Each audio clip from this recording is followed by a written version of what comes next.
ਜਿਹੜੀ ਬੈਟਿੰਗ ਹੈ ਬਾਬਰ ਆਜ਼ਮ ਦੀ, ਉਹਨੂੰ ਕਿੱਦਾਂ ਵੇਖਦੇ ਹੋ?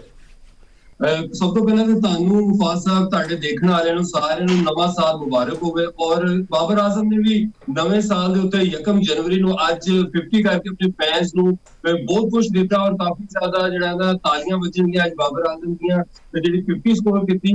ਬਾਬਰ ਆਜ਼ਮ ਨੇ ਦੇਖੋ ਜਿਸ ਤਰ੍ਹਾਂ ਪਹਿਲਾ ਮੁਕਾਬਲਾ ਜਿਹੜਾ ਪਿਛਲਾ ਮੈਚ ਸੀ, ਜਿਸ ਤਰ੍ਹਾਂ ਟੌਮ ਕਰਨ ਨੇ ਉਹਨਾਂ ਨੂੰ ਸੈਟਅਪ ਕਰਕੇ ਆਊਟ ਕੀਤਾ ਸੀ, ਉਸ ਤੋਂ ਬਾਅਦ ਵਾਪਸ ਕਮ ਬੈਕ ਕਰਨਾ ਬਾਬਰ ਆਜ਼ਮ ਦਾ ਔਰ 50 ਸਕੋਰ ਕਰਨਾ।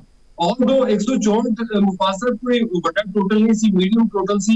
और बाबर आजम का जिस तरह का स्टाइल ऑफ प्ले एंकर करना और शुरू ਦੇ ਵਿੱਚ ਜਿਸ ਤਰ੍ਹਾਂ ਉਹ ਖੇਲੇ ਨੇ 16 12 ਤੇ 16, ਫਿਰ ਉਸ ਤੋਂ ਬਾਅਦ 25 ਕਰਨਾ ਤੇ 25 ਔਰ ਰਿਕੁਆਇਰਮੈਂਟ ਵੀ ਇਹੀ ਸੀ। ਉਹ ਆਪਣੇ ਜਿਹੜਾ ਬਬਲ ਸੀ ਉਹਦੇ ਵਿੱਚ ਹੀ ਰਹਿ ਕੇ ਉਹਨਾਂ ਨੂੰ ਮਤਲਬ ਜ਼ਿਆਦਾ ਹਾਈ ਸਟ੍ਰਾਈਕ ਰੇਟ ਦੀ ਜ਼ਰੂਰਤ ਹੋ ਰਹੀ ਹੈ। ਕੁਝ ਤਨਕੀਦ ਵੀ ਹੋ ਰਹੀ ਹੈ ਕਿ 46 ਗੇਂਦਾਂ ਤੇ ਉਹਨਾਂ ਨੇ ਸਿਰਫ 4 ਚੌਕੇ ਤੇ ਇੱਕ ਛੱਕਾ ਲਾਇਆ ਤੇ ਥੋੜੀ ਸਲੋ ਇਨਿੰਗਸ ਆਉਣ ਲੱਗੀ ਹੈ।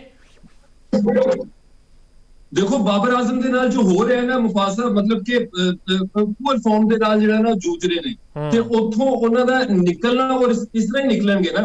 मतलब एक तो देखो माइक हैसन ने भी उन्हां नूं टास्क दिता होया है कि अपने जिहड़ा आर्सेनल दे विच ना कुछ शॉटां लेके आन। ਤੁਸੀਂ ਦੇਖਿਆ ਜਿਹੜਾ ਪਹਿਲਾ ਸ਼ਾਟ ਉਹਨਾਂ ਨੇ ਮਾਰਿਆ ਔਰ ਅੱਛਾ ਸ਼ਾਟ ਮਾਰਿਆ, ਮਤਲਬ ਜਿਹੜਾ ਕੱਟ ਖੇਲਿਆ ਉਹਨਾਂ ਨੇ ਹਾਰਡ ਹੈਂਡਸ ਦੇ ਨਾਲ, ਜਿਹੜਾ ਥਰਡ ਮੈਨ ਦੇ ਉੱਤੇ ਚੌਕਾ ਗਿਆ। ਇਸ ਤਰ੍ਹਾਂ ਦੀਆਂ ਸ਼ਾਟਾਂ ਨਹੀਂ ਖੇਡਦੇ ਸਪਿਨਰ ਨੂੰ, ਜਿਸ ਤਰ੍ਹਾਂ ਉਹਨਾਂ ਨੇ ਸਵੀਪ ਲਗਾਈ ਉਹ ਵੀ ਸ਼ਾਟ ਉਹ ਨਹੀਂ ਖੇਡਦੇ ਸੀ। ਅੱਛੀ ਗੱਲ ਹੈ, ਸਪਿਨਰਸ ਦੇ ਉੱਤੇ ਜਿਸ ਤਰ੍ਹਾਂ ਉਹ ਫਸ ਰਹੇ ਸੀ ਤੇ ਨਵੀਆਂ ਸ਼ਾਟਾਂ ਉਹਨਾਂ ਦੇ ਕੋਲ ਹੋਣੀਆਂ ਚਾਹੀਦੀਆਂ ਸੀ। ਜਦੋਂ ਤੁਸੀਂ ਐਡ ਅਪ ਕਰਦੇ ਹੋ ਨਾ ਆਪਣੀ ਵਾਰੀ ਦੇ ਵਿੱਚ ਕੁਝ ਨਵੀਆਂ ਚੀਜ਼ਾਂ, ਤੇ ਜਿਹੜੀਆਂ ਪੁਰਾਣੀਆਂ ਚੀਜ਼ਾਂ ਹੁੰਦੀਆਂ ਨਾ ਮੁਫਾਸਰ, ਉਹ ਲੱਗਦਾ ਥੋੜੀਆਂ ਜਿਹੀਆਂ ਦਬੀਆਂ ਹੋਣ। ਜਿਹੜੀ ਫਲੂਐਂਸੀ ਹੈ ਨਾ ਬਾਬਰ ਆਜ਼ਮ ਨੂੰ, ਦੇਖੋ ਇੱਕ ਚੀਜ਼ ਲਓ ਨਾ ਤੁਸੀਂ, ਜਾਂ ਤਾਂ ਫਿਰ ਬਾਬਰ ਆਜ਼ਮ ਦੀ ਖੂਬਸੂਰਤੀ ਲੈ ਲਓ, ਬਾਬਰ ਆਜ਼ਮ ਦੀ ਕਵਰ ਡਰਾਈਵ ਲੈ ਲਓ, ਖੂਬਸੂਰਤ ਬੈਕਫੁੱਟ ਪੰਚेस ਲੈ ਲਓ, ਔਰ ਜਿਸ ਤਰ੍ਹਾਂ ਉਹ ਖੇਲਦੇ ਨੇ ਉਹ ਜਦੋਂ ਅੱਛੇ ਰਿਦਮ ਦੇ ਵਿੱਚ ਹੋਣਗੇ ਤੇ ਅੱਛੇ ਸਟ੍ਰਾਈਕ ਰੇਟ ਦੇ ਨਾਲ ਵੀ ਸਕੋਰ ਕਰਨਗੇ।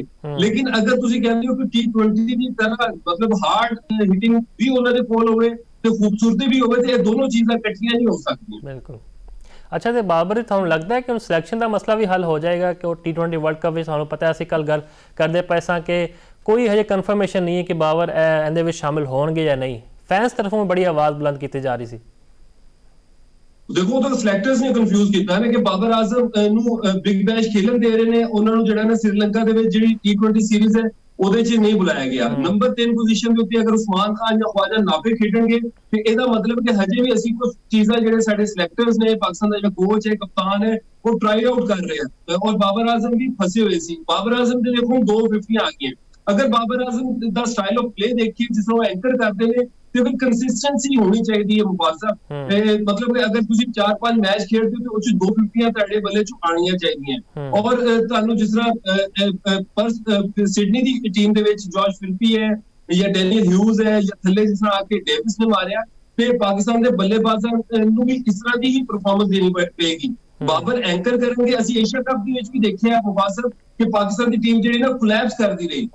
147 ਪਾਕਿਸਤਾਨ ਨੇ ਜਿਹੜਾ ਫਾਈਨਲ ਦੇ ਵਿੱਚ ਕੀਤਾ, ਇਹ 15-20 ਰਨ ਐਡ ਹੋ ਸਕਦੇ ਸੀ ਅਗਰ ਕੋਈ ਬੱਲੇਬਾਜ਼ ਕ੍ਰੀਜ਼ ਦੇ ਉੱਤੇ ਮੌਜੂਦ ਹੁੰਦਾ। ਅਗਰ ਬਾਬਰ ਆਜ਼ਮ ਆਪਣੀ ਫਾਰਮ ਦੇ ਵਿੱਚ ਹੋਣ, ਫੁੱਲ ਫਿਟ ਹੋਣ ਔਰ ਐਂਕਰ ਕਰਨ ਤੇ ਪਾਕਿਸਤਾਨ ਦੇ ਵਾਸਤੇ ਬੈਨੀਫੀਸ਼ੀਅਲ ਹੋਏਗਾ, ਕਿਉਂਕਿ ਪਾਕਿਸਤਾਨ ਦੇ ਕੋਲ ਹਜੇ ਵੀ ਐਸਾ ਕੋਈ ਬੱਲੇਬਾਜ਼ ਨਹੀਂ ਹੈ ਜਿਹੜਾ ਕਿ ਲੰਬਾ ਡੀਪ ਜਾ ਸਕੇ। ਔਰ ਜਿਸ ਤਰ੍ਹਾਂ ਬਾਬਰ ਨੇ ਅੱਜ ਡੀਪ ਜਾ ਕੇ ਆਖਰੀ ਬਾਲ ਦੇ ਉੱਤੇ ਚੌਕਾ ਲਾ ਕੇ ਫਿਨਿਸ਼ ਕੀਤਾ, ਇਹੀ ਚੀਜ਼ ਬਾਬਰ ਆਜ਼ਮ को ਚਾਹੀਦੀ। ਮੈਨੂੰ ਤਾਂ ਬਾਬਰ ਆਜ਼ਮ को ਇਹੀ ਚੀਜ਼ ਚਾਹੀਦੀ ਹੈ ਕਿ ਬੇਸ਼ੱਕ ਉਹ ਸ਼ੁਰੂ ਦੇ ਵਿੱਚ ਰਾਣਾ ਬਾਲ ਵੀ ਖੇਡਣ, ਲੇਕਿਨ ਲੰਬਾ ਜਾਣ, ਤਾਂ ਕਿ ਉਹ ਜਿਹੜਾ ਮਿਡਲ ਦੇ ਵਿੱਚ ਆ ਕੇ ਜਿਸ ਤਰ੍ਹਾਂ ਅੱਜ ਵੀ ਉਹਨਾਂ ਨੇ 46 ਕਹਿੰਦਾ 58 ਕਰ ਲਿਆ, 126 ਰਿਕੁਆਇਰਮੈਂਟ ਜਿਹੜੀ ਸੀ 164 ਦਾ ਜਿਹੜਾ ਟਾਰਗੇਟ। ਔਰ ਸ੍ਰੀਲੰਕਾ ਦੇ ਵਿੱਚ ਵੀ ਮੁਫਾਜ਼ਾ ਮੁਕਾਬਲੇ ਜਿਹੜੇ ਨਾ 160 170 ਵਾਲੇ ਤੇ 150 ਵਾਲੇ ਹੀ ਹੋਣਗੇ, ਉੱਥੇ ਜ਼ਿਆਦਾ ਵੱਡਾ ਸਕੋਰ ਬਹੁਤ ਘੱਟ ਲੱਗੇਗਾ। ਔਰ ਬਾਬਰ ਆਜ਼ਮ ਨੇ ਵੱਡਾ ਸਕੋਰ ਮਤਲਬ 200 ਚੇਜ਼ ਵੀ ਰਿਜ਼ਵਾਨ ਦੇ ਨਾਲ ਮਿਲ ਕੇ ਕੀਤਾ ਹੋਇਆ।